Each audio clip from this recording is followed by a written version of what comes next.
think we're going to talk about throughout the process of giving our freshwater perspective? What are we giving our freshwater perspective on the people? I would just say daily life things. We don't want to get too heavy into overwhelming things to bring us down, but I think we're going to offer our perspective on obviously common things going on in the United States. Sure. Business. What are we at? That's one. We're both business owners. Right.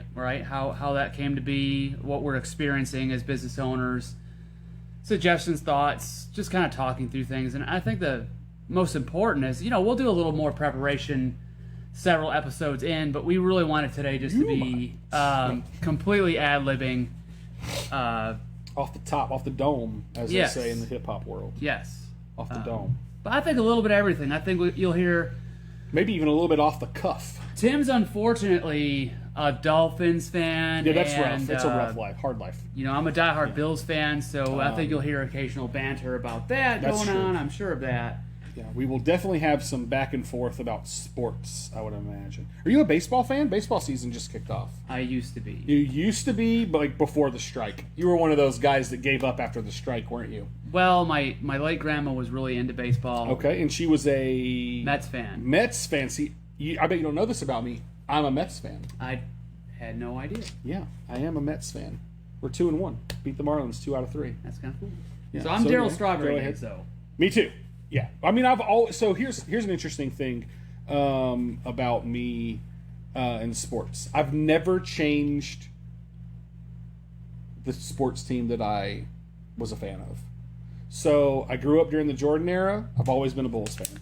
Even post-Jordan, even when Jordan was playing against the Bulls when he played for the Wizards, when they've been garbage, for a long time.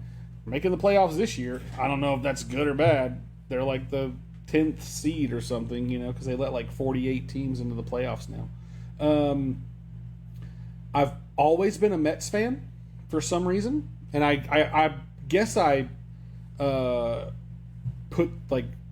give that to the growing up in the Darryl Strawberry, Howard Johnson, Doc Gooden, you know what I mean? Like that era of the Mets where they were... I mean, I was 4 when they won the series in '86, so I don't guess I really remember that necessarily, right? But that team, the '86 Mets team, played together for a few more years after that. So I was getting into t-ball and baseball and stuff while they were still a good team at least. And then, as you mentioned, unfortunately, I'm a Dolphins fan. So, yeah. What about yourself? You don't do basketball, baseball, any of that? You're just a diehard Buffalo Bills fan? All right. So when we were younger, my grandma also used to watch some basketball as well. She was definitely a Bulls fan, and yeah, everyone was. I think a lot of that had to do with my aunt. Actually lived in Chicago. She went to school. Her profession. She still lives in Chicago.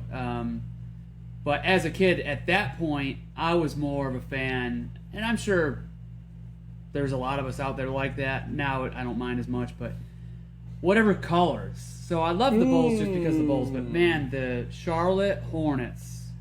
That was huge. At that time, that color combo, that teal. It looked like Taco Bell. With the amazing purple, not Taco Bell. It looked like Taco Bell colors. Remember the Taco Bell colors from the 90s? Yes. Same colors. Yes, the bell was purple, right? Yeah, I think so.